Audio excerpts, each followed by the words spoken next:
আসসালামু আলাইকুম। Welcome back to my YouTube channel. বর্তমানে বাংলাদেশে শিক্ষিত হার দিন দিন বৃদ্ধি পাচ্ছে শুধুমাত্র চাকরি আশায়।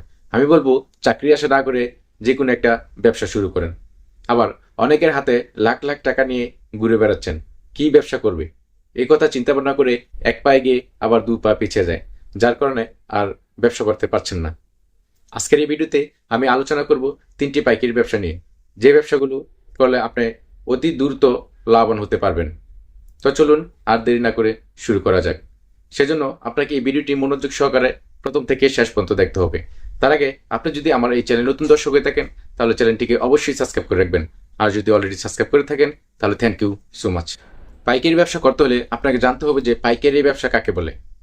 পাইকারি ব্যবসা হলো উৎপাদক বা আমদানিকারক নিকট হতে অধিক পরিমাণ পণ্য ক্রয় করে তা খুচরা ব্যবসায়ীদের নিকট হস্তান্তর করাকেই পাইকারি ব্যবসা বলা হয়। এক নম্বর হচ্ছে কাঁচামালের পাইকারি ব্যবসা।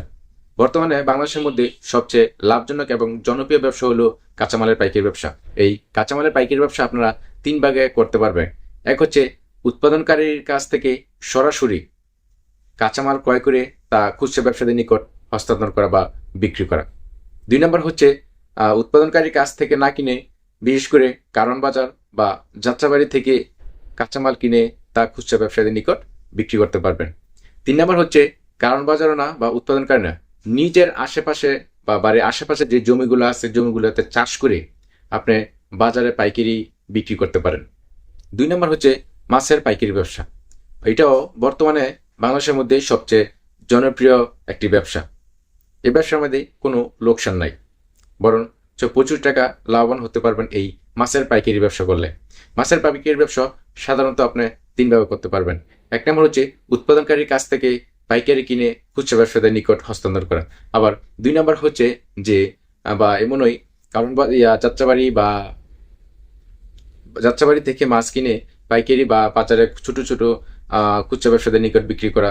তারপর আবার এটাও যদি না করতে পারেন তাহলে আপনারা করতে পারবেন যে আপনার আশেপাশে যে জমি থাকে, কোনো পুকুর থাকে, পুকুরে চাষ করে তা খুচরা ব্যবসায়ীদের কাছে পাইকারি বিক্রি করতে পারবেন, এতে আরো বেশি লাভবান হতে পারবেন।